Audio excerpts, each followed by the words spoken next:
The only way. No problem. Hello, everyone. Welcome to F.A.L.L.O.U.T.P.O.D.C.A.S.T episode 160 something, etc., etc. It's a futile fall showdown, but but not tonight. Tonight, we are very happy to talk to Michael Pollard, who is a name you may be well familiar with, and if not, read the blurb and listen to the show, and you'll become more familiar with him and his work. But as always, joined by our friend Alistair Aspinall, the Pemberton Walker. How you doing, Al? All right, it's got a bit of a cold, but Soldier on. What does it? Nah. And the winter of Dankind continues. Daniel, how are you? I'm double screening with the Ashes right now, but I'm also here for the learning tree of Michael Pollard. Very good. And yes, so we are very happy to welcome Michael Pollard to the show. Michael, how are you today? I also have a cold, but that's not going to stop me. I mean, as I said, I've got my lozenges, I've got my paracetamol, I've got some water, some tea. I mean, well, that's fine. What more do I need? Indeed. Good company as well. So thank you. One would hope so. I was very happy that you agreed to come on. And once I started digging into your stuff, there's lots to talk about. I won't do a big spiel here or reveal too much. It will all emerge through the conversation. But I believe that obviously, you had a very strong connection with the Fall in the mid-80s, but prior to that and post, I mean, in our world you did, but you are a Fall fan, a genuine died in the wool Fall fan. So what led you to this institution? Well, I imagine most people start off by talking about John Peel, because again, as a teenager, I was growing up in Derby, and Peel was always my late night listening. But the early singles never quite got to me. I was into a lot of other stuff at the time, and there was probably so much stuff going on that something about the Fall never quite connected. And then I think Totally Wired was like, I was thinking, okay, this is getting interesting now. But again, I never bought into it. I mean, literally, you had to go and buy stuff, but obviously in those days. It wasn't until I moved to Manchester in 1979 and I joined a band, and they were all a little bit older than me, and they lived I moved into their house. We lived in a rather fabulous sort of ramshackle Victorian detached house in Whalley Range. There was 7 bedrooms in it. So the entire band lived there. Along with that's all. There you go. There's a shot of the outside of the house.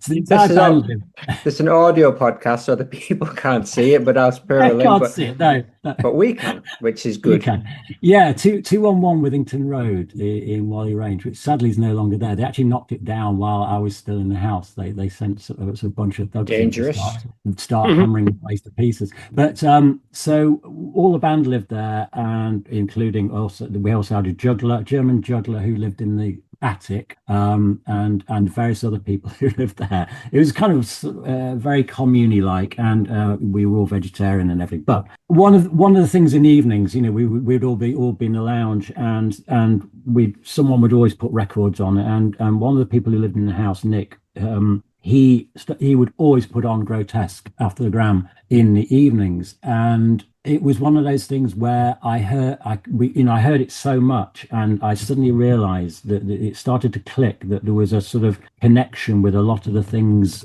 that I was into, and this album seemed to kind of crystallize a lot of those disparate things from other bands that really attracted me to those bands, and somehow it all seemed to come together in Grotesque, but in a different way that I'd heard. So that was it. I went out and bought my own copy, and that was the first Fall record I actually bought. And then, of course, after that, that was it. I was absolutely sold. So I was buying every single, every album on, generally on the day of release after that. So I was sort of, became obsessed with the group, and going to see them live, all that sort of stuff. So just the typical sort of thing of when you sort of find something that it complements everything else that you're into, but it's just different to everything else that you're into. So yeah, that was it. That was Grotesque was my entry point, really. It's beautiful. It's my favorite record by them. And did you stick with them? Because interestingly, I asked you for your favorite three songs, Yeah, yeah. and they weren't all from that period. In fact, No. they were spread throughout the three. So I won't reveal Yeah, them just yet. But yeah. did you stick with the band for the long run? I think, like a few people I know, the 90s became a little bit difficult, to say the Mm. least. And I think because, with circumstances, personal circumstances, young family coming along and all that sort of thing, there was a point where Middle Class Revolt, there was something about that I didn't click. It just didn't. I was starting to sort of, not quite understand where they were heading. And so, yeah, like probably like a lot of people, well, not a lot, but I know a few Fall fans who for that period in the 90s, sort of mid to late 90s, sort of fell away a bit. I would still hear stuff, but it just wasn't grabbing me enough to go and buy stuff. And there were other things that were sort of taking my attention at the time. And then it wasn't until then, early 2000s, I kind of came back in, and it's like, oh God, this is what I've been missing. And I realized how good it was, and I picked up then, and then I sort of backtracked, obviously, like you do, sort of backtracked and bought the albums that I'd missed out on. And love all of them now, but for various reasons. But then there was that period from the sort of early 2000s right up to the end where I just loved a lot of that stuff, and live particularly. I mean, just things like some of those tracks that would just hammer on and on and on, and you just want it to go on again. Just can we have another 10 minutes? It's like So it was that sort of thing. So although Grotesque was that album, that was for a long time, I would say to people that's my favorite album.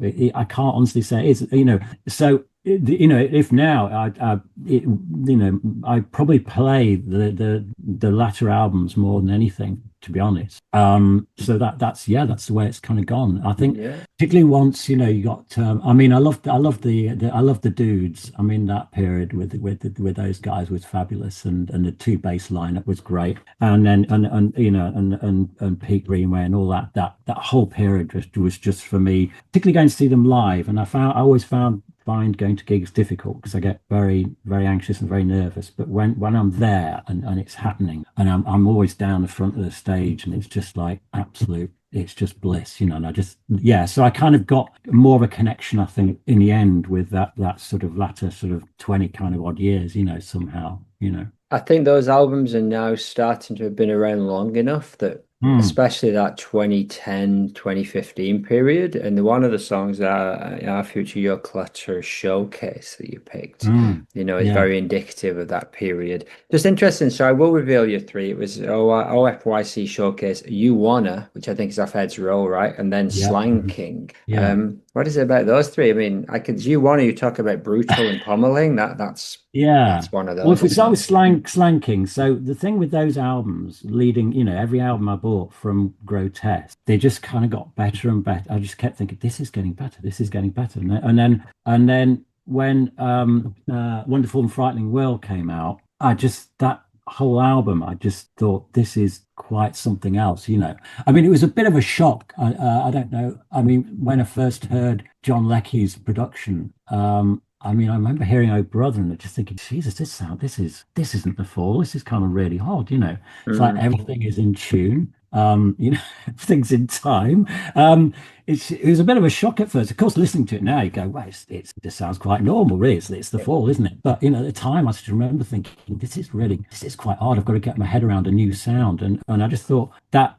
And Slang King, because I was writing and recording myself at the time, Slang King was I just loved the sort of whole swagger of that song. It's just the way it hits in. It's side 2, first track, and it just, the way the drums come in and a few sort of jangly, cranky bits of guitar just along with it. It's like you've just dropped in on a sort of jam session, and it just hits in, and that riff and everything. So to me, that was it was that swagger and of the whole, that period. and that track was a big influence on me when I was writing stuff as well. I mean, there is one song I wrote which kind of starts off in a very similar fashion, but of course never quite reached the creative heights of Slanking. But and then You Wanna was one of those things where, when you saw it live, you just get this phenomenal, and it works on, on vinyl. It's just fabulous. And OFYC Showcase, that is my go-to track now. Every time it's if I need to, what I call, sometimes I need to God, now I've forgotten the word, but cleanse myself. I bought my daughter a deck and amp and everything, but she's not had a chance to set it up yet in her house. So she buys records and she gives them to me to listen to check they're all right. So I had one evening where I had to listen to 2 Maisie Peters albums in a row, and at the end of it I just felt like I'd had a terrible sugar rush and I needed to put something on. So I immediately went put Showcase on. It's like I've got to cleanse myself, just get this back.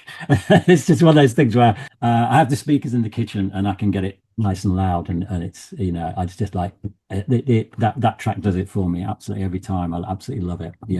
I saw somewhere you said that some of your earlier influences were Faust and T-Rex, and Yes. you can see to some extent how those might cross over at times in the Fall. Yeah, absolutely. Yeah, Faust is my go. If Desert Island Disc is the first Faust album, that is my Desert Island Disc. I bought that. I mean, Catherine, my wife, says I was either a sort of a brat, or I had more money than sense, or both, because I bought that when I was 11 years old, the first Faust album, and I remember very clearly going into this record shop in Derby, and I could barely see over the counter, and sort of asking for Faust, and these 2 guys had a bit of a joke with me and brought me the opera box set, and I was still embarrassed, going, well, I don't think that's what I want. Like I said, it's on clear vinyl, and then he brought it out for me. Wow. So I bought that, pretty much just after it had come out, I think. And I'd never, as an 11-year-old, that was just I've never heard of anything like it, and I've never heard anything like that since. So although the Fall and Faust are probably 2 of my, I mean, the Fall were always my ultimate favorite band, but there's no one Fall album that would give me that sort of I don't know what it is, just the experience. The first Faust album, it's just got everything in there. It's like a pop album to me now. Every little clunk and noise in it is like pop music. I just love it. But so that and T-Rex, yes, I bought those 2 albums in the same year. So Electric Warrior. So I've always had a love of pop and a love of avant-garde. Can as well, and all these bands. I suppose that's where the Fall, and that period, particularly with Bricks, where that sort of kind of there's that sort of mashing of those things, all coming together on those albums, like Wonderful and Frightening. I mean, I just thought that was a fabulous album, still do. Yeah, well, I guess if we kind of move sideways into your step sideways, if you will, into your the story about your like unreleased album and the demo tape in the charity shop is a wonderful story, and it kind of leads us nicely into that period of which I imagine eventually kind of brought you in the circles of the Fall as well. But what happened in that 83, 84 period and this weird demo tape story? Yeah, well, I was living with this band, and they weren't really my kind of band, but I just happened to end up with them because we gate crashed a party, and they were all there, and they were looking for a drummer, and I just said, well, I could do the drums, so that's how I ended up with them. But we had a studio. What was quite good is with this house, we had a quite a large cellar. So we'd set up a rehearsal room in the cellar, and a studio room as well. So we'd got a little side room with a I think it was a 4-track Revoc in it. I'd always been into sound engineering as well. So I used to record my own stuff at home, years, when I was a young teenager, I was really into, I used to bounce things from machine to machine to start to build up tracks and things. So I used to generally sound engineer a lot of the sessions, along with John Avery, who was our bass player, who also was in Hula. He joined Hula as well. So John and I would generally engineer all the stuff, or I would engineer it. and when the band weren't using the cellar, I would use it. So I was writing a lot of my own stuff. So that's when I started to just basically, produce my own songs at that house. And I sent out a demo tape probably in 1982. I sent two out. I only sent two. One was to John Peel, obviously, and one was to Kid Jensen. And I know this for definite because after this phone call I got in 2020 rather, I was like a lot of people during lockdown. I was having a bit of a clear out and going through cupboards, and I actually found a letter from John Peel thanking me for sending that cassette, and he quite a long letter.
And everything, which was really nice. And I also found one from Dale Griffin on behalf of Kid Jensen. And so I knew definitely that they'd sent those two people, cassettes, and I do remember it. So yeah, so this I got a phone call, 2020. So we're in the second week of lockdown, and it's a very long story. I'll try and keep it short, but someone was asking if I was Michael Pollard. I said yes, and and I thought it was probably just someone wanting work to me, do some work for them. And he mentioned he'd been into a charity shop in London and bought a cassette. And he said, it's got your name on it. I was saying, well, it can't be me because I didn't release anything. And he said, no, it looks like a demo. It's definitely, it's got a handwritten label. So I was kind of very confused. And I mean, it was a weird time anyway, second week of lockdown. So everything's gone a bit strange. And so I said, well, what's on it then? Well, and he said, well, there's 4 tracks. And he told me what they were. And I was just absolutely, I first of all, I just couldn't even speak because I think my mind was going, this can't be a wind up because nobody knows those tracks apart from me. And why has he got this cassette? And he was going, he was asking me, why, do you know why there is a cassette in a charity shop in London? I said, I have no idea. But then I said, I did send 2 out. So it's a bit of a mystery. Was it But anyway, Peel or was it Jensen who it had did for probably you? come from well, what I was thinking, because BBC were moving around that time, so they were shutting down one of the places in London. I just wonder whether all these cassettes and CDs and things that have been sent in all over these years had somehow been kept and stored, and then when they were moving, were shipped out to charity shop. I can't think why else would a cassette of mine be in a charity shop, 40 odd years later. But anyway, this guy bought it, said he really liked it. So I said, that's lovely. Thank you very much. It's made my day, really, really, nice of him to ring. He said, but also I'm from a record company and head of the record company likes it so much. He'd like to put something out on vinyl. What do you think? And of course, I just said, I said, is this real? Are you real? He's going, yeah. This is real. I'll send you a link to our website when I get off the phone. And he did. And I looked at it. It was like, my God, this is real. They've released stuff by, or a lot of people I love. Jar Wobble was there. It's like, this is crazy. So yeah, so that started. They released a 7-inch single from one of those tracks off that tape, and also another one that I'd sent them. And then on the back of that, because I'd then started getting into the idea of looking back at all this old material, I'd started remastering things. So yes, there was an album that I recorded. It was basically through Factory Records, because I was being looked after, or sort of managed by Lindsay Reed, Tony Wilson's at that point estranged wife. But she was still working for Factory, doing overseas licensing. So she was licensing people like The Wake and Durruti Column to a Portuguese label. And she wanted to do the same with me and Sue Goddard, who I was working with. So she got a deal for us with this Portuguese label to record an album. And yeah, there you go. And I'm not going to attempt to say the name. I think it's I don't know. Is it Fundação Atlântica or something like that? I think so. Yeah, that's my approximation of it. Anyway, so she got a deal for us with this label, and first of all, Sue went over to Portugal to record an album over there, and then they all came over here, and they paid for me and Sue to go into Revolution Studios, which is fabulous 24-track studio. So they paid for us to go in there for 2 weeks and do this album, which we did. And then pretty much as soon as I was kind of working on the album artwork, I got a call from Lindsay to say, this has all been shelved because the Portuguese label has gone out of business. And that was basically the end of that. Well, Lindsay did stick around for a while with us. She was trying to get us other deals with other labels at the time. But really, once that fell through, and then things went sour, with Lindsay, with Factory. So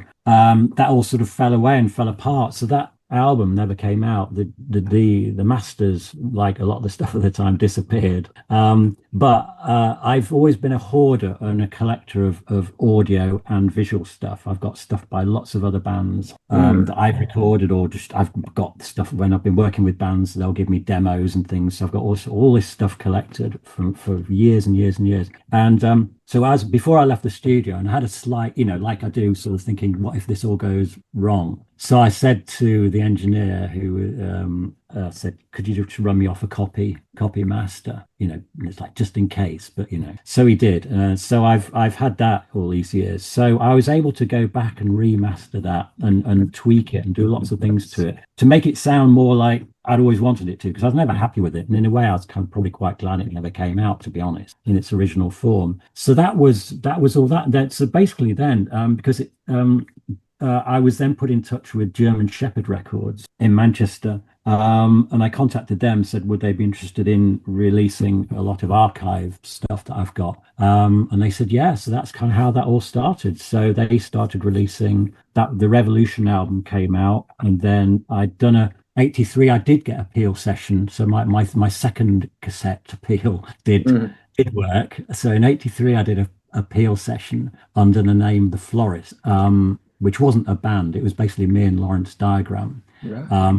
But we'd done a lot of demos for that, which again never got sort of like a day. So that I eventually put together a Florist sort of album for German Shepherd as well, and a couple of EPs. And then I started recording new stuff. So it was like, this was like a whole reawakening for me for music. So because I'd missed writing, recording so much. I used to absolutely love writing and recording songs. Being in a recording studio was just my real sort of happy place, you know. I could just spend days and days in recording studios, and you know, would happily never come out again.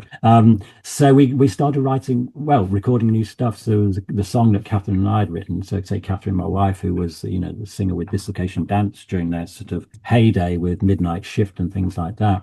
We'd written a song many years ago and never got to record it properly. So that was the first thing we started working on. And that came out as a sort of maxi single 2 years ago, I think now. That was on sort of CD and download through German Shepherd. And now, yes, we're working on a new one, but it's taking time. So we've got a new single in the pipeline, but it's just there's so much else going on at the moment. Beautiful. So yeah, that's to push to the back of the queue at the moment. So yeah, music has always just been my absolute number one passion, really, from a very, very early age. On your Bandcamp, the Florist, I had a good list of the Florist album and the Revolution one that you released. I really like it. I really like that Florist one. It's a really nice, punky, funky.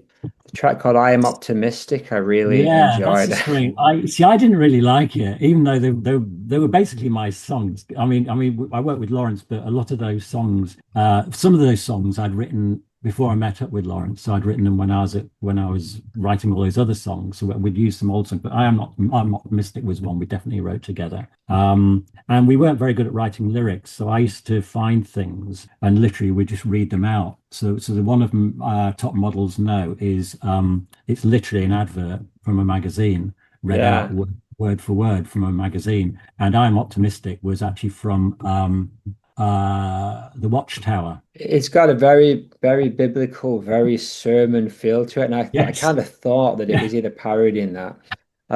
No, I just had it. The doorbell went one day, and the Jehovah's Witnesses were there, and normally I'd say no, so that's fine. Thank you. But I actually said, no, I'll copy that. Just in case, because I was a bit struggling to lyrics, and I saw Lawrence probably later on that day, and I said, look, is this? Have you seen this? Look, if we just literally sing that, do you not think that's going to work really well? So that's how that one started. Very cool.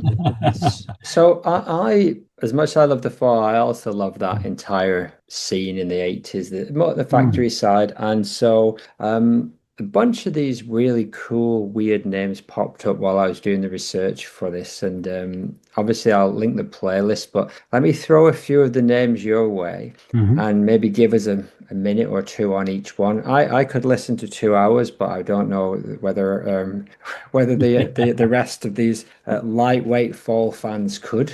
But all right, I'll throw the name your way. Give me a couple of minutes on each one if you don't mind. So let's start with a big one, Dislocation Dance. Yeah, Dislocation Dance. Well, there you go. I'd seen Dislocation Dance when they were a 4-piece. I mean, their history sort of starts out with Catherine, my wife. She was a founder member of the band, and in fact, the name Dislocation Dance comes from the lyrics of one of her songs. But then she left the band, they had another singer, then they left, and then they were a 4-piece for a while, so the four guys. And I saw them at Manchester Polytechnic as a 4-piece. And I was studying photography at that point at Manchester Poly while I was also still in the band. And when I left the Poly, my degree show, they tried to get me to leave the course before in the third year because they didn't like what I was doing. But I was drawing on all my photographs. I was making photographs that looked like drawings, basically. And so my degree show looked like drawings. And they sort of they weren't terribly happy about all this. But what was fortunate for me is that and I didn't go to my degree show because I was like I'm angry. I'm a teenager. Well, it's like not teenager, early 20s. I'm angry. And I was really annoyed with them. So I thought I'm going to boycott my degree show. Right on, that's I went down the pub instead, and that showed them. That's what that will show them. Yeah, exactly. So, but what was fortunate was that Richard Boone, who was Buzzcocks manager and New Hormones label owner, he came to the show. And he liked my stuff, and so he gave a message to one of the students that which got back to me he'd like to have a chat with me. So I eventually got to see Richard Boone in his office, and he just sort of photocopied a lot of my stuff and handed it around some of the bands. And then about 2 months later, I just got a phone call from a manager of Dislocation Dance and just said, we've got our singer, Catherine, is back with the band. We've got a new single coming out, working on a new album. We need some new photographs with Catherine. Would you be interested in spending a day with the band? And of course, I was like, well, yes, of course, it will be fabulous. I mean, I was very, very nervous because I suffered terribly from anxiety and nerves, and so the idea of doing it was great. The practicality, I thought this is going to be incredibly difficult, but the idea was we were going to go out on location, and Gwyl, who was the manager, was sort of really organizing it, so it didn't seem that bad. I thought, okay, well, that's fine. But I met round at the sort of the Dislocation Dance house, and so that was my first job, as it were, because he said, how much do you charge? And I got to say, well, I haven't a clue. I've never done this before professionally. And he said, how does £40 sound? And I was on the dole at the time, like 20 quid. I used to get 20 quid on the dole, and this is like, I thought this is like 2 lots of dole money all in one go for a day. So this is fabulous. So I said, yeah, that'd be very nice, thank you. So I spent a day with the band, and that's when we did the first, and that's when I met Catherine. And of course, I was terribly shy and nervous and probably blushing when she walked into the room. And I don't think I'm not entirely sure I spoke to her that day, because I was just too shy. I spoke to Ian, the guitarist, Ian Runnicus, who we're still friends with. In fact, we're still friends with all of them. Andy and Richard, who were the trumpet player, bass player, keyboard player, and drummer. We still see them because they're in a band called Spaceheads, and he's also in James as well. So he's touring with James, doing very well with them now. But so that Dislocation Dance was my first sort of professional job. And what I did then was, what tended to happen with me was I'm just rambling on. That's fine. It's all good. Once I'd worked with a band, I like to work with bands that I liked, so I would end up generally just becoming part of this sort of the entourage. So I'd end up doing everything: drive the van, I'd do the lights, occasionally do the sound, and that's happened with lots of bands, a few bands, shall we say, over the years, where I just kind of get absorbed into the sort of machinery of the band until they sign to a major. Then it all goes to pot, and then everyone who was initially involved just gets sort of kicked out. But yeah, that's the way it all happened with Dislocation Dance. Yeah, absolutely. How about Yargo? What were they? Who were they? Yargo again. Yeah, similar thing. I mean, because B-Vamp were a band that we were very good friends with when we lived in this big house in Whalley Range, and they used to use our cellar to rehearse in. And Carmel was the singer with B-Vamp to start with, and we played gigs with them. I used to drive. I've just recently digitized a gig that I recorded down in Birmingham of Carmel and B-Vamp. I used to drive the van for them, do other stuff for them, take photographs of them. But Paul Ablett, who was in B-Vamp, he became Carmel's manager when Carmel became a sort of solo artist, but with a band called Carmel. And they had great success in the 80s. They had quite a few top 10 hits. But Paul became their manager, and he was in B-Vamp. But Paul also started managing Yargo, and he introduced me to Yargo, because I'd been sort of doing work with Carmel and stuff, and then he introduced me to Yargo, and that's really when I heard their stuff, I just thought this is unlike any other Manchester band I've ever heard. It was it's the blues. This is kind of quite unusual, and very soulful, and an interesting sound. And so I just said, I'd love to do some stuff with them.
So initially it was doing photo shoots. But again, it was one of these things where, I got to know Basil, quite well, and the singer and the rest of the band, Paddy, we still see Paddy steer with his crazy, head and all this stuff, so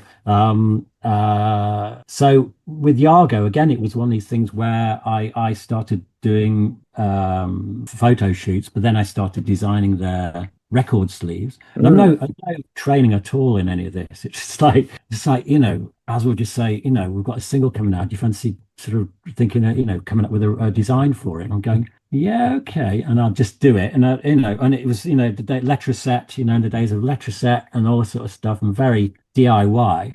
And so fortunately, some of it, got used, and some of it I look back and I'm slightly cringing, thinking, oh God, that's not great, is it? But I'm just kind of, that's what it was, that's what we had in those days.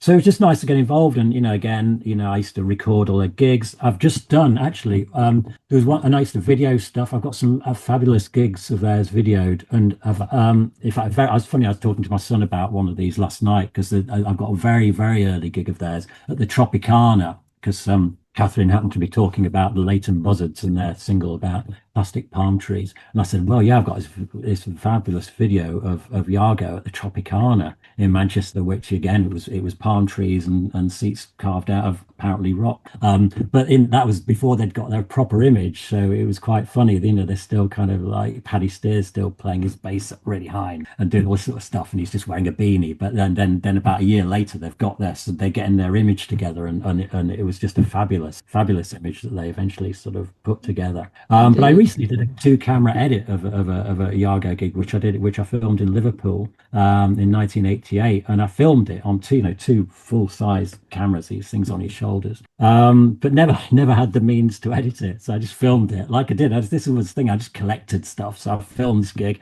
and then the tapes just get put away, but I've kept everything. So I found the tapes earlier this year when I was digitizing some stuff for Carmel. So I've been doing various bits and bobs for Carmel. And I thought, surely there must be a way of doing this. And of course, I just went on, had a look, Final Cut Pro, never used it before, but just went online like you do Google, how do you do 2-camera edit. Within half an hour, I taught myself how to do it and did a 2-camera edit of this Yargo gig, which is now up on YouTube. But nice. No one's ever seen that. No one's ever seen that gig, and I've never seen it in that form. So it's just nice to be able to actually kind of get some of this stuff out now, and for the band to be able to see this stuff.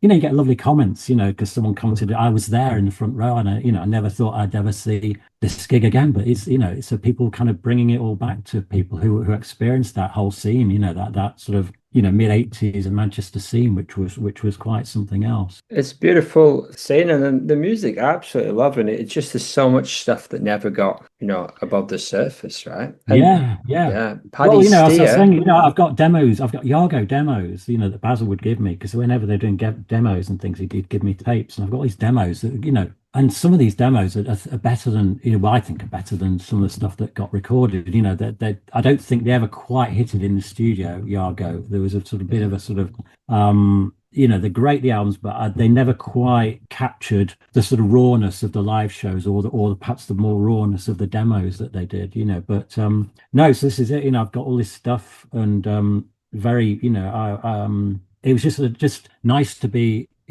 sort of brought into the circles of these bands and to be sort of entrusted with doing this work for them. It just it was such a lovely thing to be able to do. Absolutely. Before we get into where that's leading us, which is the fall, and we can take our time getting there.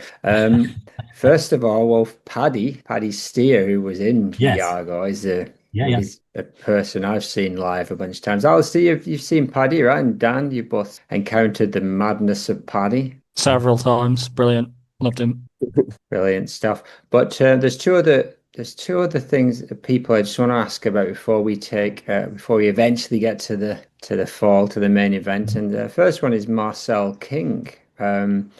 His name's popped up quite a lot this year, because I think Sweet Sensation is 30 years old or whatever. It's the first kind of like black band from the UK to have a hit of that size. And strangely enough, he's Cole Palmer, the footballer's uncle, apparently, which is another way it came across. So that's weird.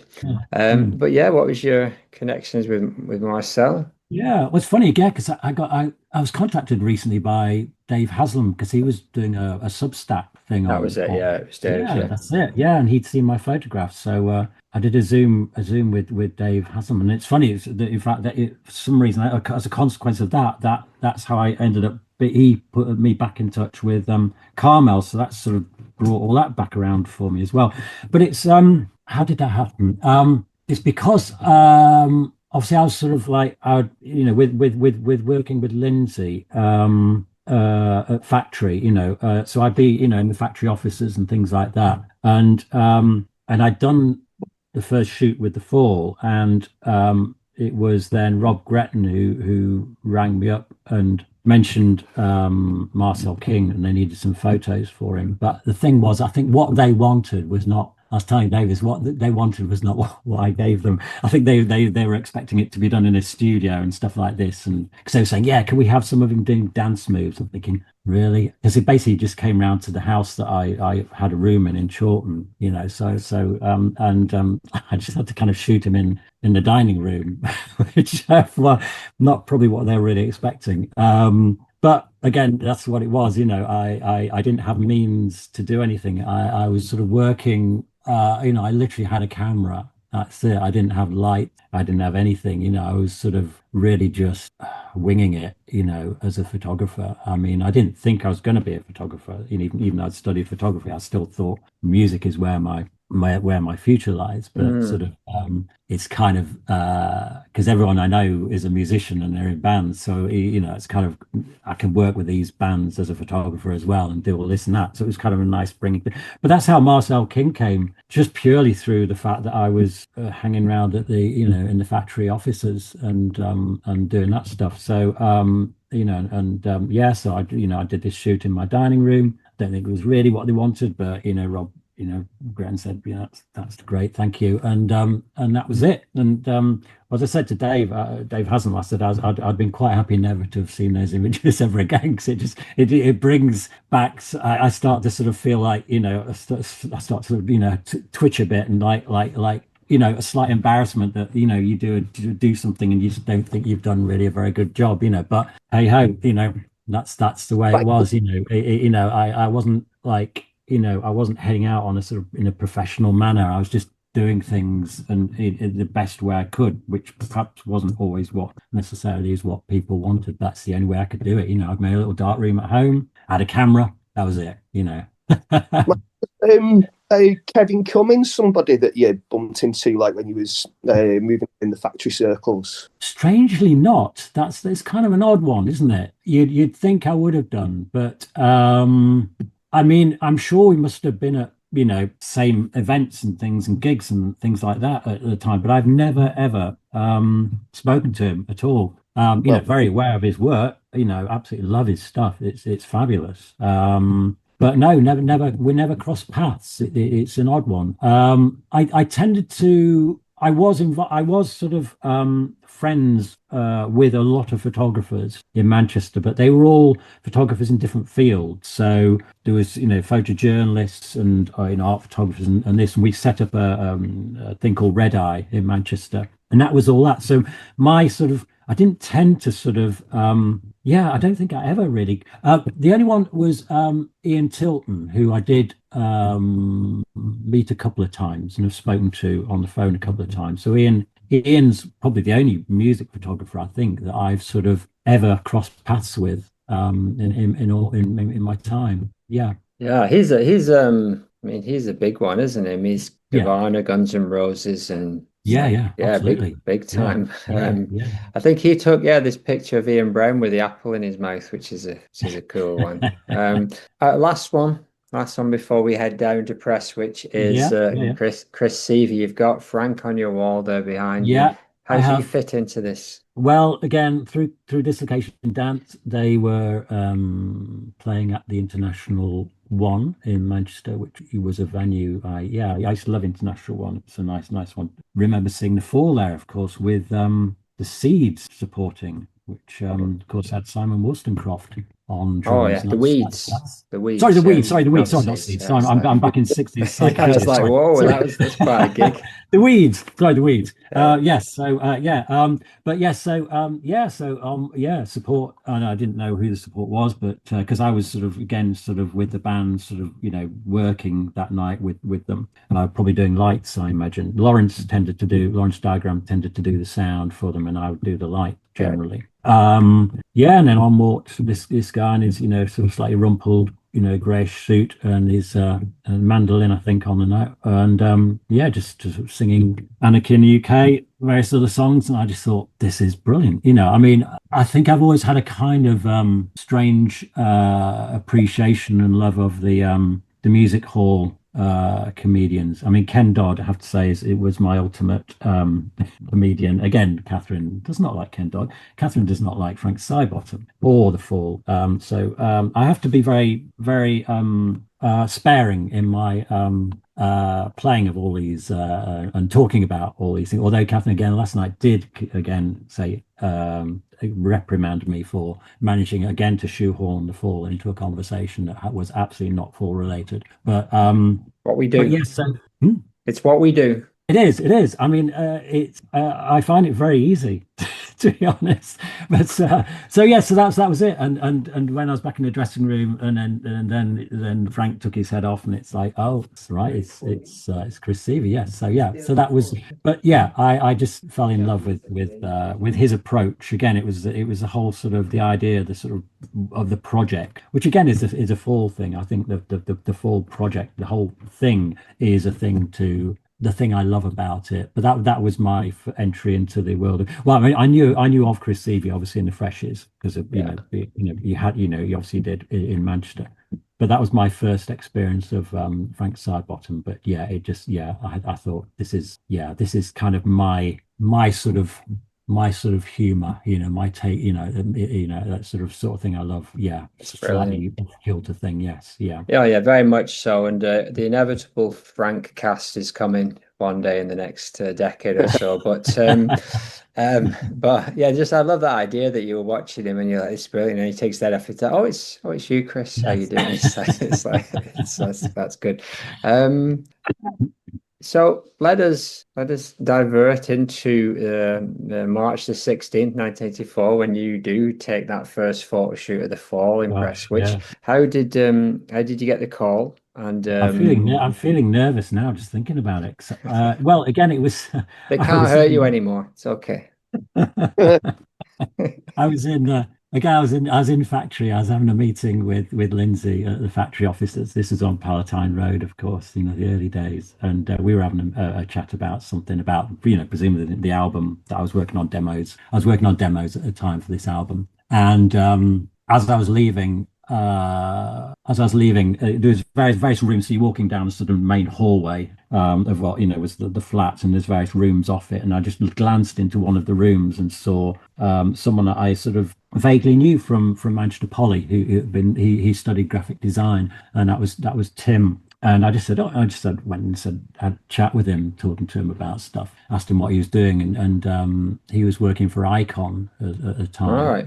Video section of Factory, and they were and he had a box full of the perverted by language biz videos. He said, "Oh, you're into the Fall, aren't you?" I said, "Yeah, absolutely." So he said, "Yeah, well, here you go. I've one of these," and he said, "Oh, I'm actually just started managing the band." It's like, really? I said, so he said, have you ever photographed them? I said, well, no, the thought just terrified me, to be honest, because they were this, they were sort of something else, like they are, when you sort of obsess about a band, you never think you're going to become into their world in any sense, apart from just being in the audience looking at them. So he said, well, get a portfolio of images to me. So I think probably the next day I went back to see Tim and gave him an A4. I just put together very quickly an A4 portfolio, and he gave that to Marquis Smith. And then I got a call,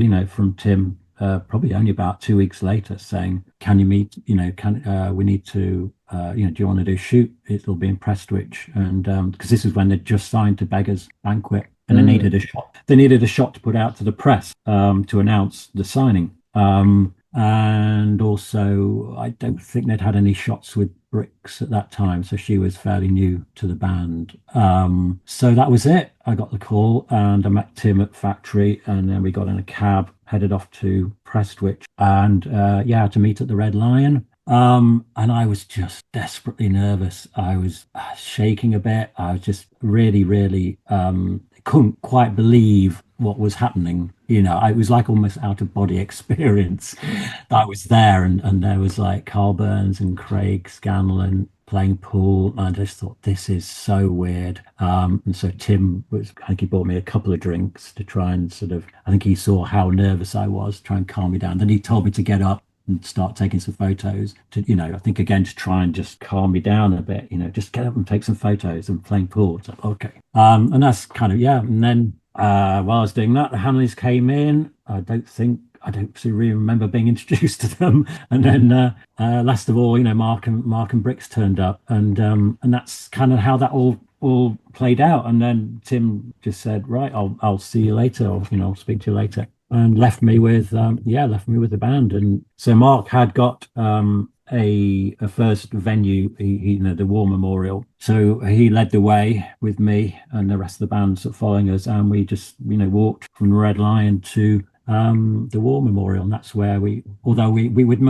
managed to lose Carl Burns on the way. I'm not quite sure where he disappeared to, because at least the first shot he's not there, and Clarky Smith just said, "Lord, just get on with it, like doesn't matter that one of the drummers is missing, just kind of carry on." And then Carl wanders into shot again, so he joins us, and then so that was it. So I was just I think once I was outside and doing it, I think I sort of calmed down a bit, because I had a job to do. But it was still a very weird experience to be with these people who I just, absolutely adored as a group, and to be there with them would just seem so odd. I don't know. It's quite a strange thing.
encouraged and hopeful.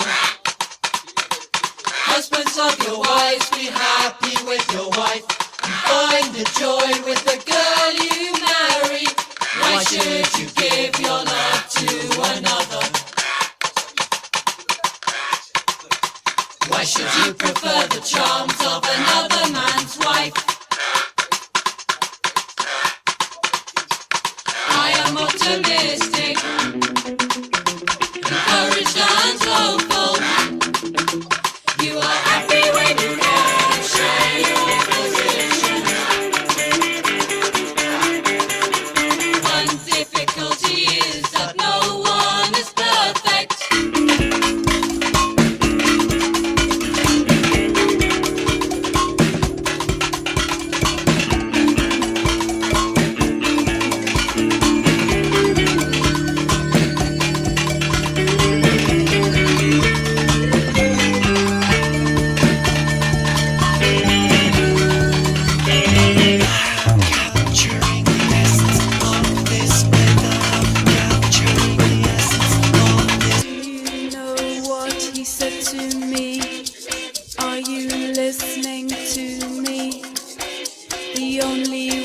to cope is to fall back into your arms and never trust in fate. And remember, there are many more who say the only way to cope is to fall back into someone's arms. The strength in me is wavering. What you think you're doing, child? I can hear you, so why don't you just shut your mouth? Lenny,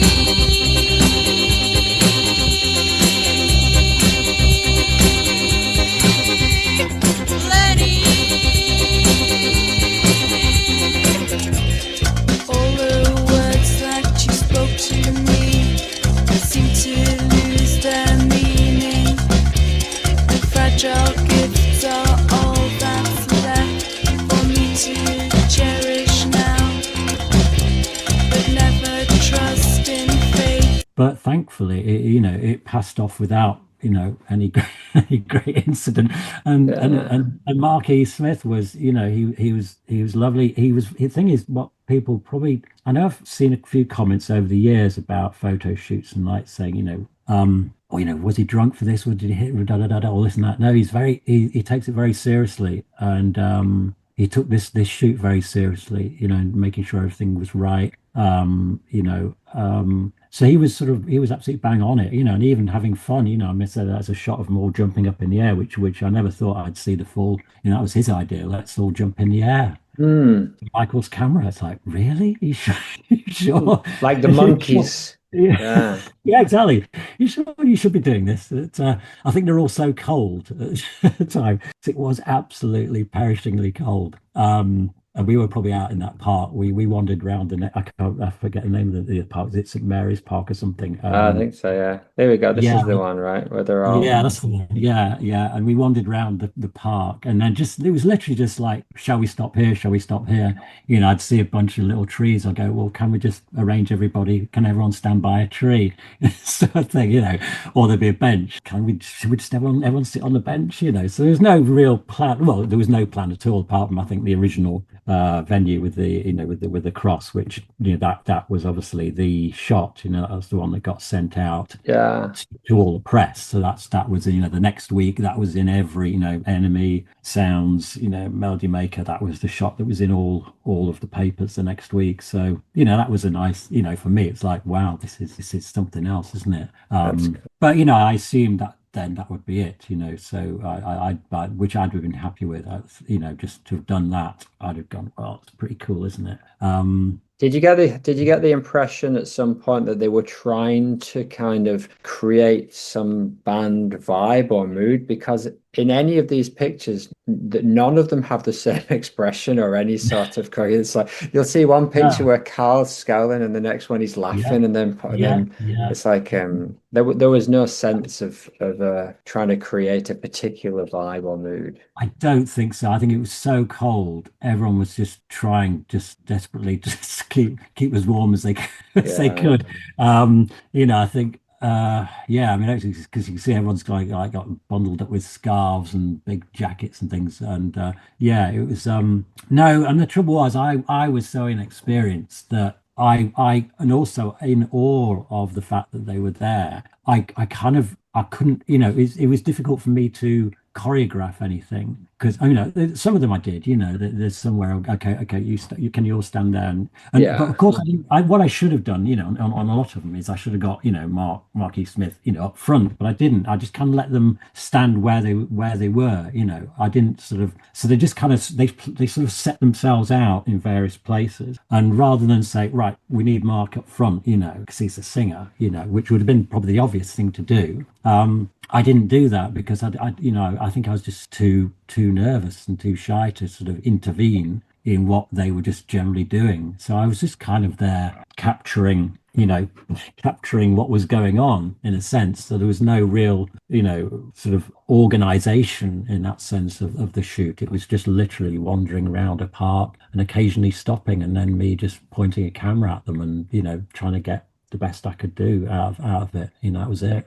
which I think fits perfectly in like this picture here, the iconic one with bricks at the front and then they're on a line behind her. It's just beautiful. It's and yeah, it just captures who they were on that day. That's quite, yeah. I mean, that's probably one of the ones where they're all sort of, apart from Paul at the back, they're all smiling. Yeah.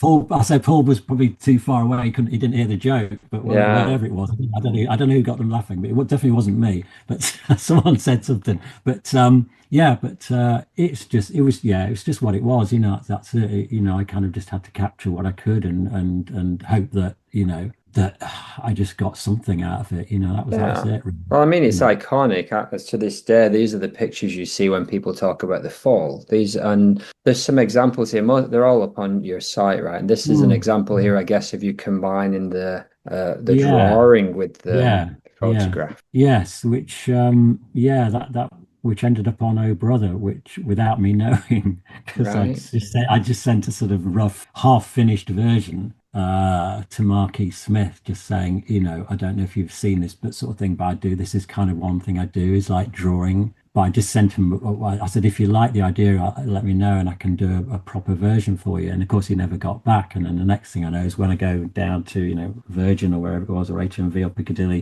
can't remember where I bought it from now, to go and buy Oh Brother, you know, I took it out of the racks and turned it over, and slight sort of sense of horror, horror and pride, looking at this thing on the back going, oh God, they've used it. Right. Okay. Interesting. You know, but yeah, so it's the thing I mean, what really tickles me now is the Fall walking tour, which I just think is so lovely, and they're using some of these photos. I love seeing all the Fall fans that go on these tours recreating the photographs. I mean, it just and I can't, you know, I think that, you know, it's a lovely thing for them to do, to you know, for me to see them using the photos in that way is a really nice thing to do as well. It's I think that's great. Well, they must have liked what you did, because a few months later they asked you to come back and do some stuff. He asked me back, yes.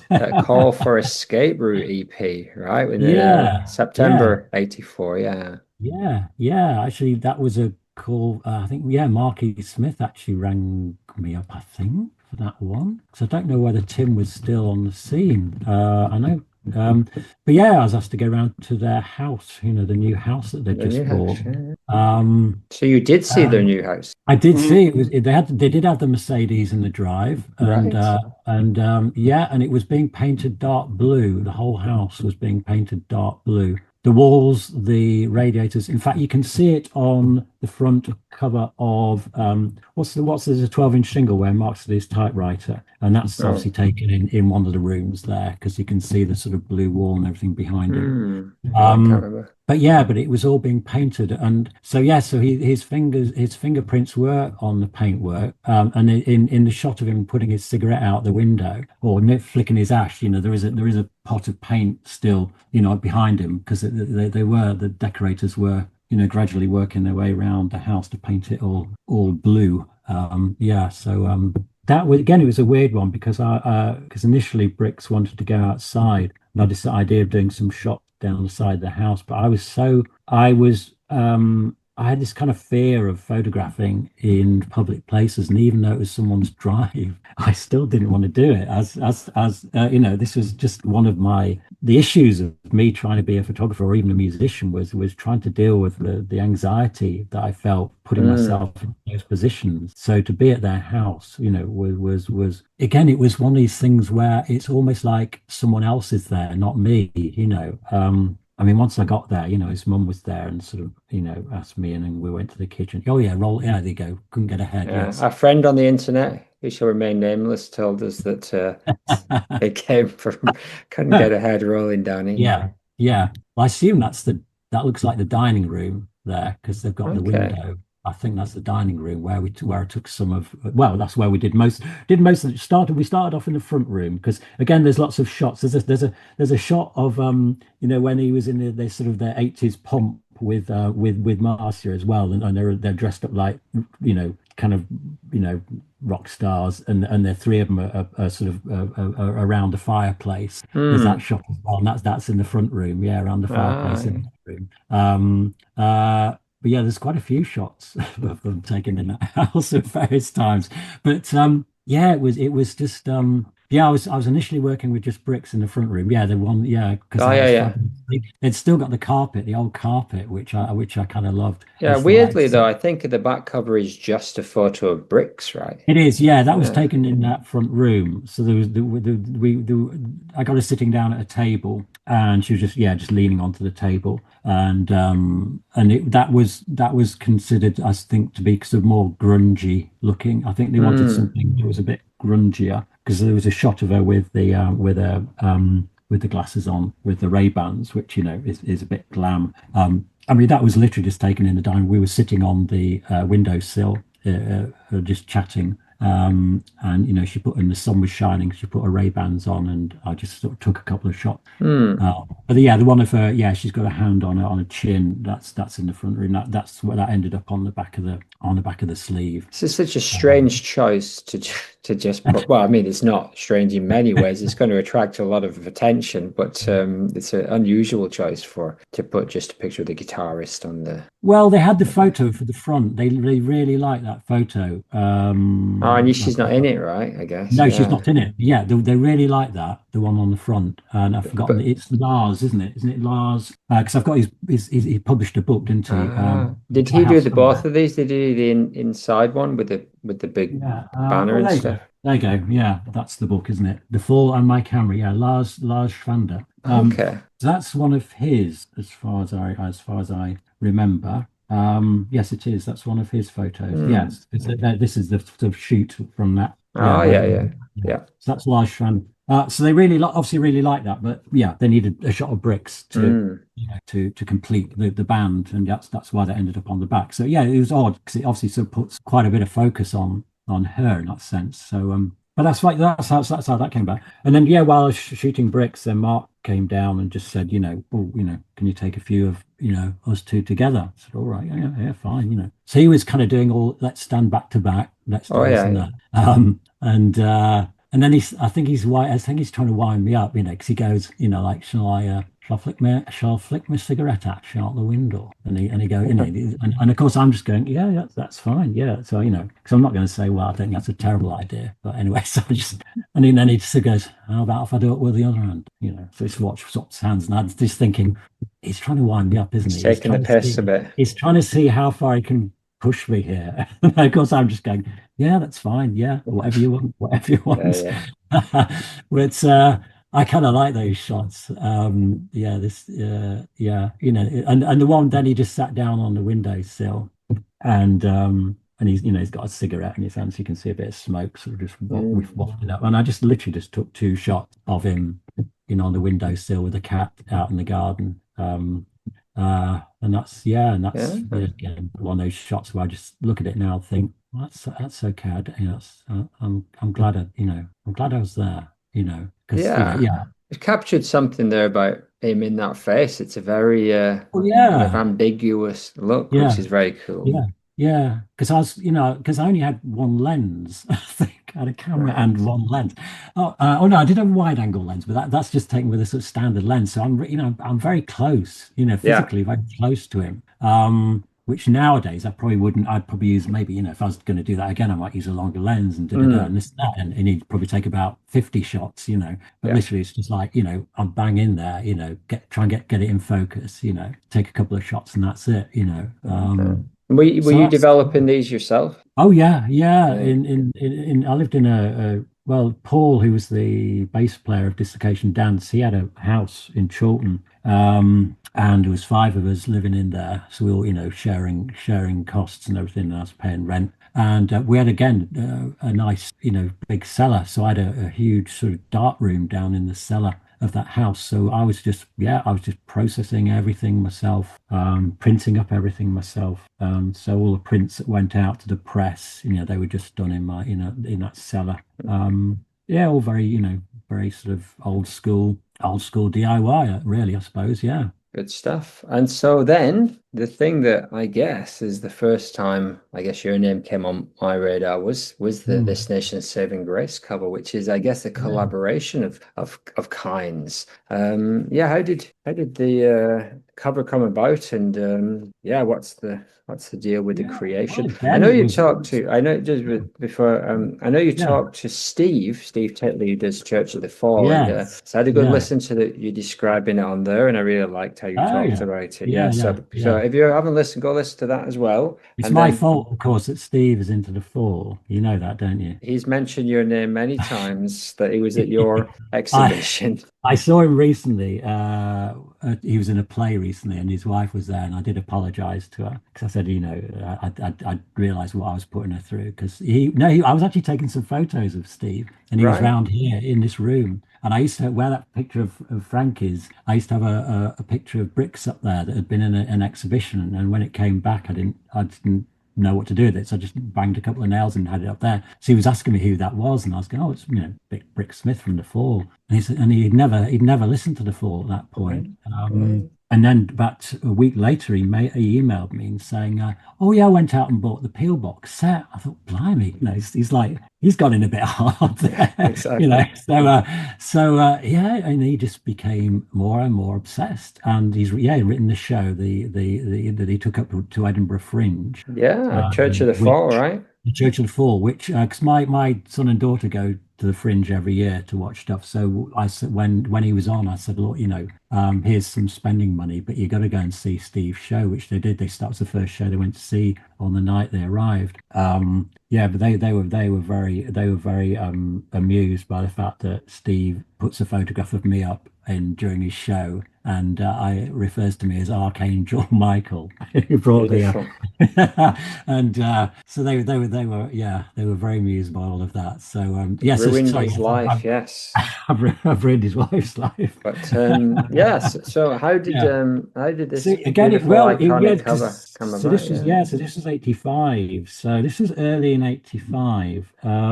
It came at a really bad time for me because I was I was going through a really, really bad time personally. But one evening, there was a phone call again in the house, and someone else took it. In fact, Paul answered it and then came into the front room and just said, there's someone on the phone for you.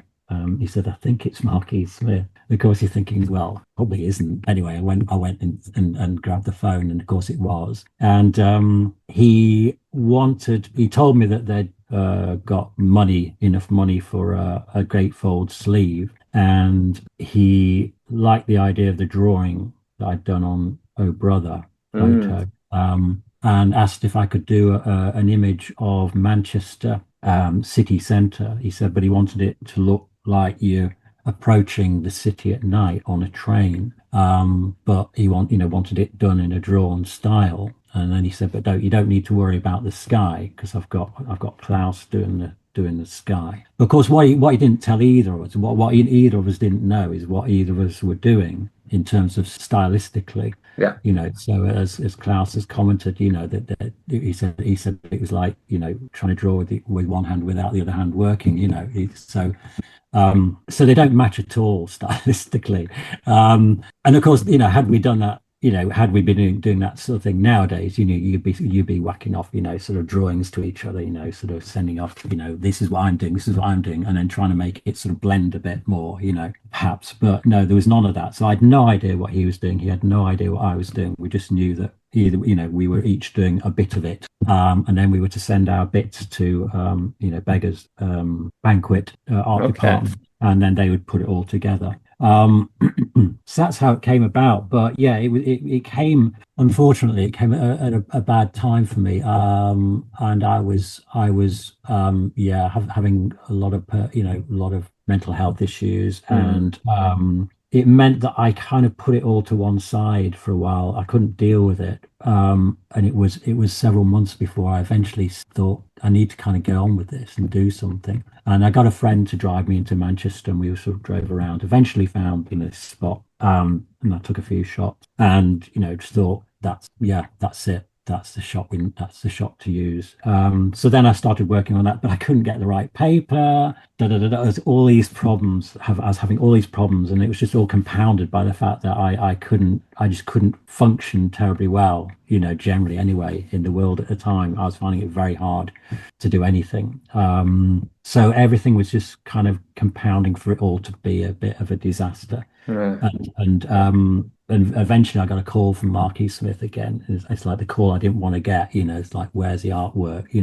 Beggars are onto me, it's running behind schedule, all this stuff, it's like, oh God, this is the call I didn't want. So in the end, I just had to send them 2 things that weren't really properly done. And I just sent them off and just said, look, I'm sorry, this is all I've got.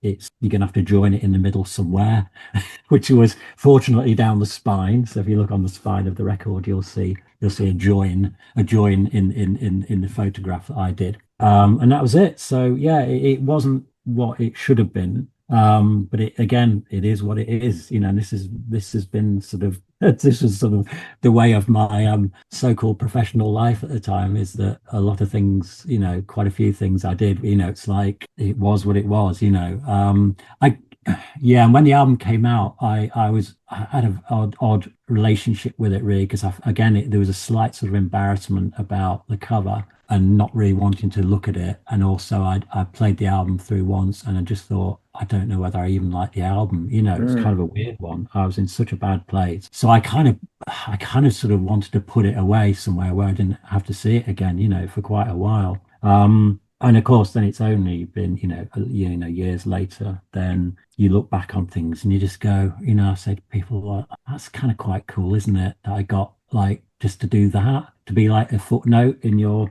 band's, history, a tiny footnote, but there it is, and you go, that's pretty cool, actually, isn't it? So I've learned to really just feel grateful that I got that close, and I got to do that.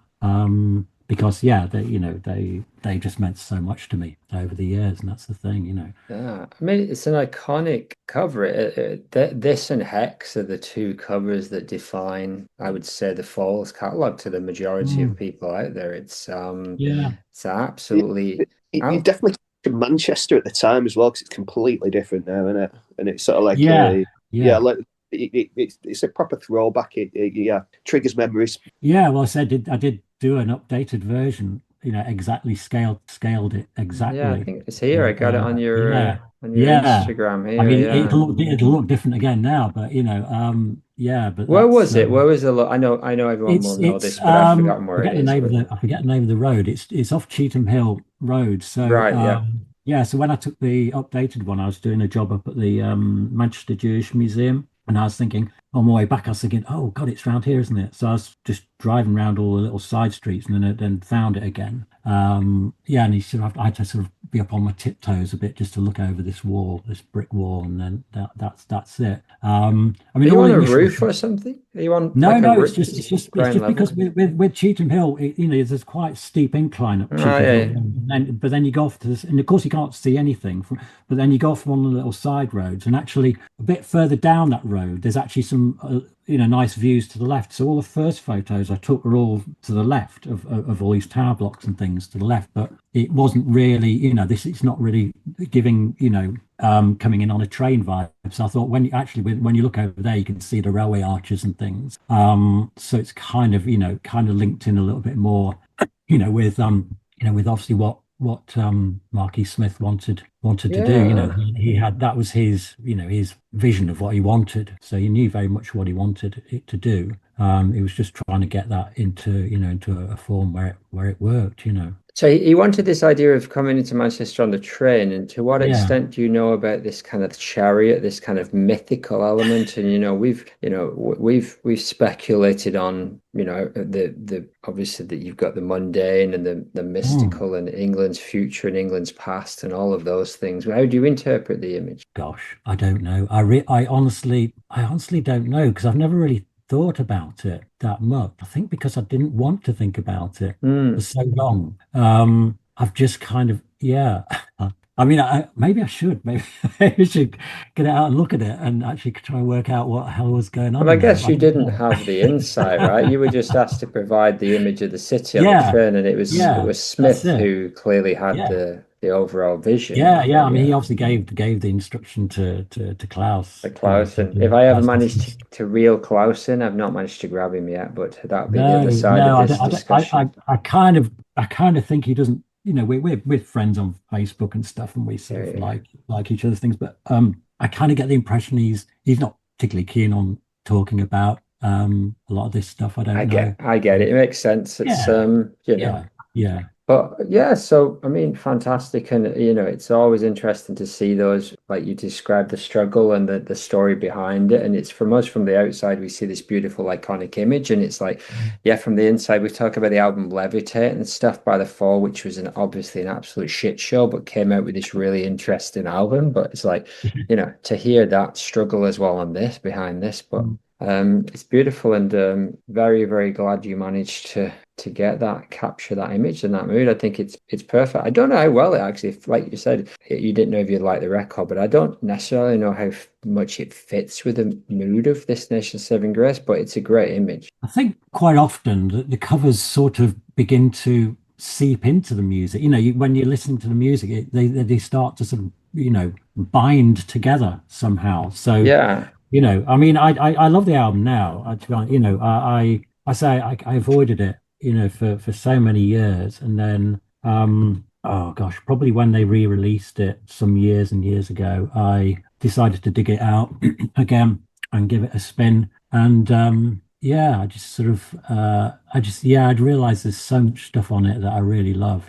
Some of the track, and it's one of those albums that combines so many different elements of the Fall. There's all the cut up stuff, almost kind of from Faust stuff with the cut up tapes and things, and that sort of more sort of experimental elements to just out and out kind of goth rock. It's such a expansive album in that sense, I think. I've grown to really appreciate it a lot over the years. I think it must be strange to have such a relationship with that from your perspective, that such a relationship with it. You can't necessarily escape that image when you approach it. Is that color you're listening much, or not? I don't know. It's odd, isn't it? Because whenever I listen to anything, it takes me back to when I first heard it, when I play television or something like that, Marquee Moon, all these albums. And it takes me back to the excitement of when I first heard it. Whereas I suppose with this one, it takes me back to slight horror of the trying to do the cover. Yeah. But that's sort of eased now. I can listen to it now and appreciate the music and the whole vibe around the band at the time. It was an extraordinary period, I think, for the band. I mean, as we all know, they've been through many periods for this band, but it was just an extraordinary period. And I think it was, for me, that was a kind of high point, I think, at that time. I think with the albums following that, never quite, for me, I think this is when I was still buying the albums and still listening to everything, absolutely. But as it gradually sort of, as the albums kept coming out, there was this point where I kept thinking, because there'd been a point where every album was like, this is better than the last one. I think this is better than the last one. I think it's better than the last one. Then there was a point where I was going, don't think this is quite as good as the last one, or I'm not liking this as much as the last one. It's different, but it's different in a way that I don't particularly like. So it sort of kind of started to go backwards for me in terms of the sort of loving everything they did to sort of like not particularly liking everything. I still listen to everything, but it's like, not sure about this one, but sort of questioning perhaps more the output and the influences that were there. So it was a kind of sort of, in a sense, that sort of watershed moment for me as well. But then, say things, into the 2000s, then it all changed again. And that love of that whole later period, which for me, I think kind of started to sort of, certainly in my listening taste, overtook, the early stuff. I tended to not really listen to the old stuff anyway. Yeah. I mean, as a fan, fellow fan, it was always what's coming next. That was the thing. And now, and all of a sudden, there was nothing coming next. And so where does your listening lie? And my listening sort of started to lie in all those later albums, probably because I didn't necessarily connect with them instantly when they were first released, and I went back and suddenly thought, actually, this is really quite something else. So Your Future Our Clutter is probably one of my most played albums now, which when it first came out, I kind of listened to it but didn't get it at all. It just didn't connect with me at the time. But now it's my go-to if I need just to really kind of clear my head and just sort of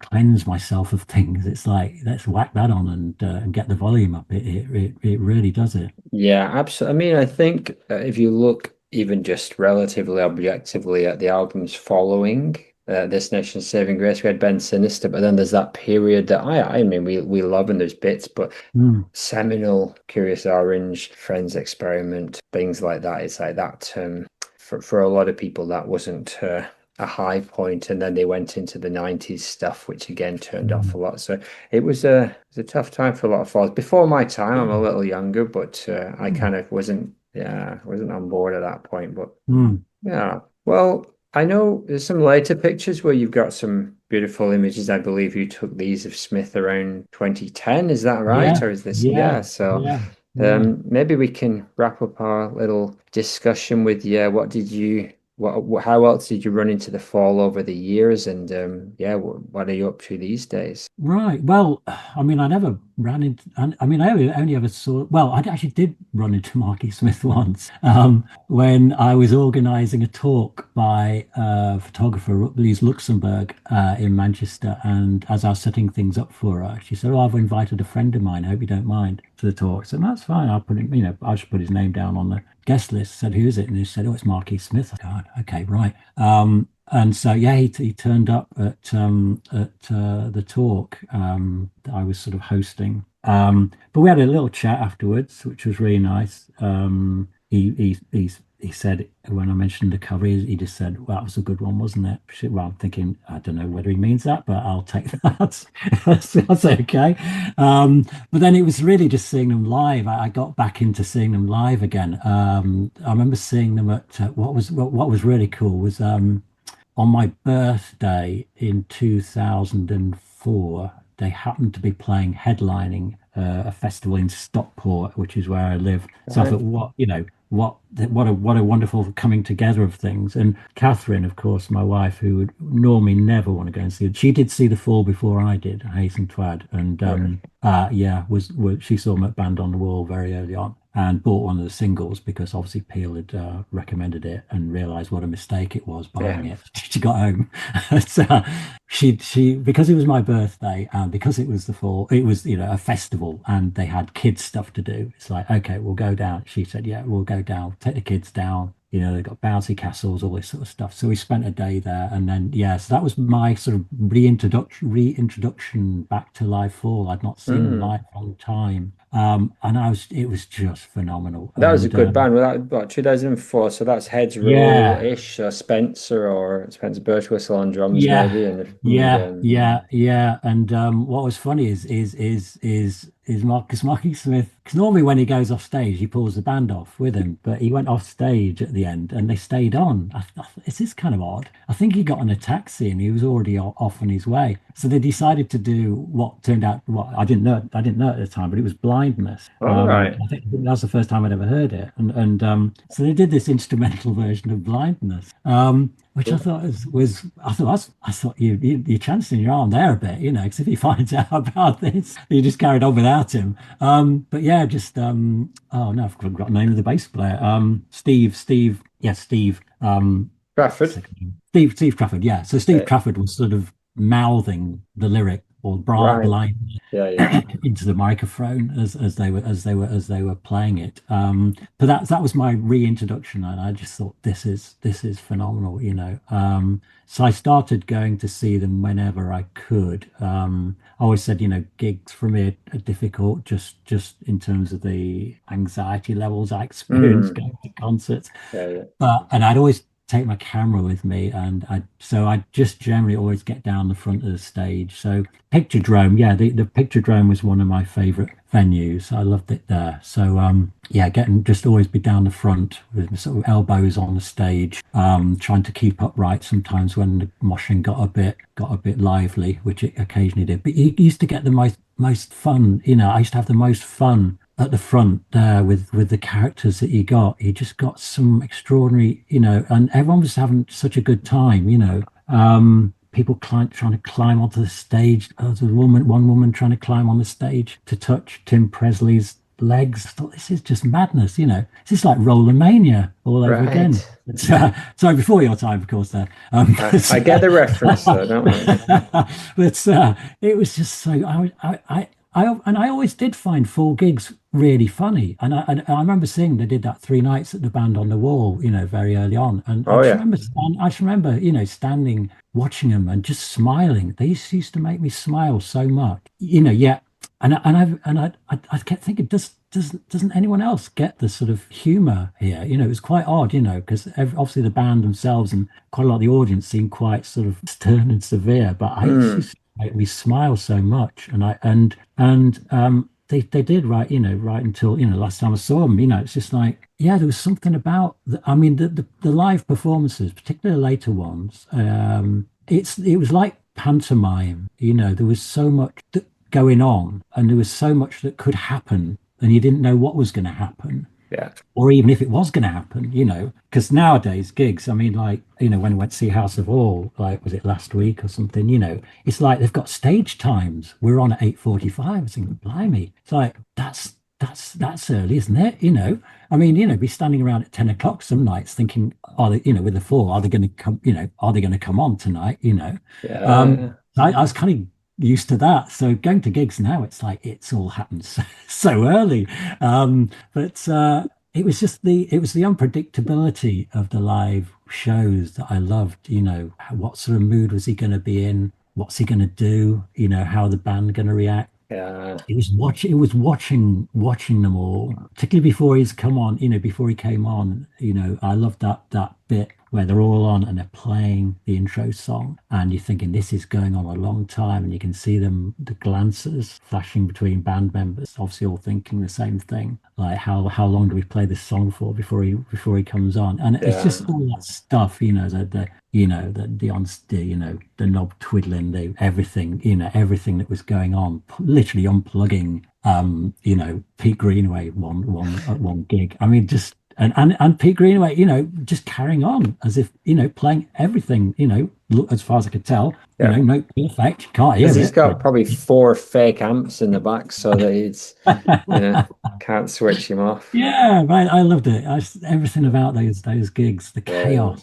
It was the chaos. It was all this stuff going on, and just to be there. And I kind of sometimes used to regret having the camera, in the sense that I didn't necessarily hear the gig properly, because when I'm looking through a camera, my ears tend to sort of switch off, So I'd be shooting the gigs, and then what was great, of course, is the consortium, the group of people, the wonderful fans who make sure all the gigs are recorded. Literally often within 24 hours the gig's online, and so I'd download it.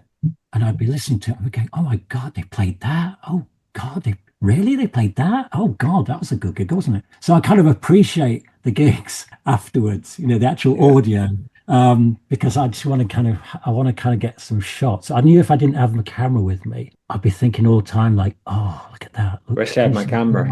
Oh, can you see what's going on now? Oh, yeah, I wish I had my camera. Absolutely. So it was a sort of toss up. Okay, I'll take the camera, but I know I won't listen to all the music properly, but I can listen to it later. I'll download it, and then I'll really sort of appreciate what the evening was all about. Yeah. Well, thanks for indulging us and chatting with us. It's been a delight. What are you up to these days, musically or art-wise, or? Well, musically, we're working on a new single. But that's going to take time to complete. I have started it. We're now a band with the family. So my son is a fabulous classical and jazz pianist, as well as other things. He plays bass in the band and harmonium.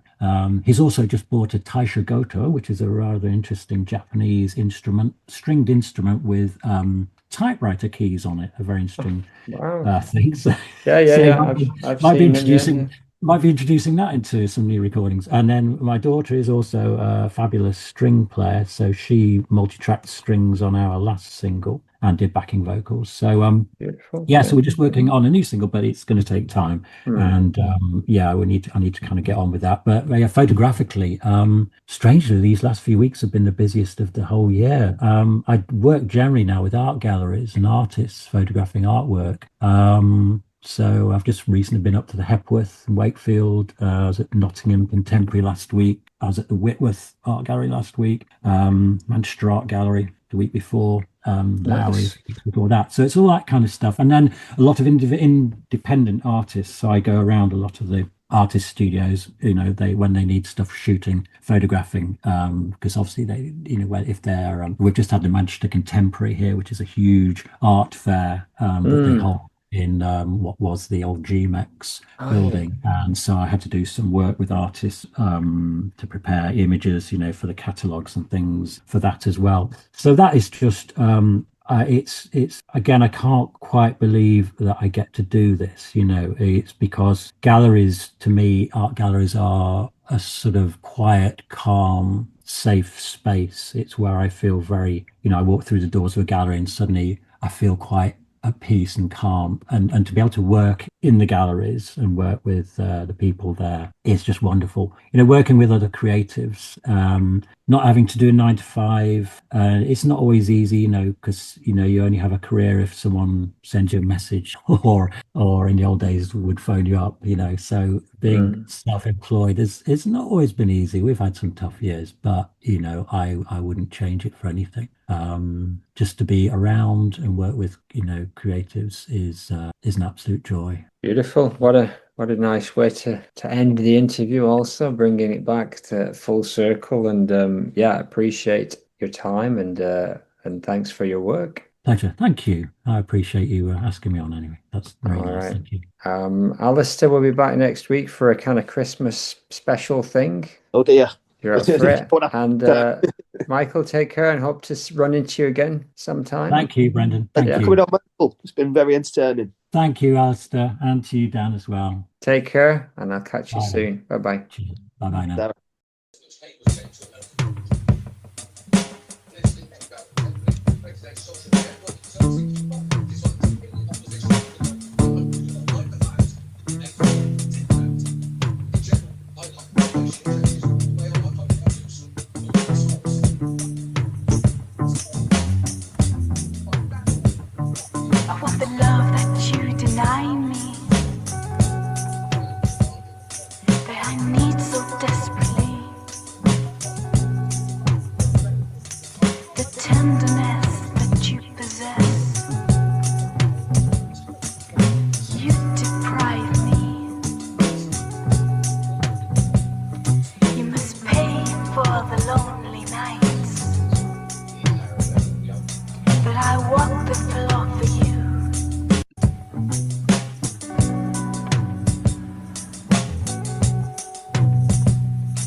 the night.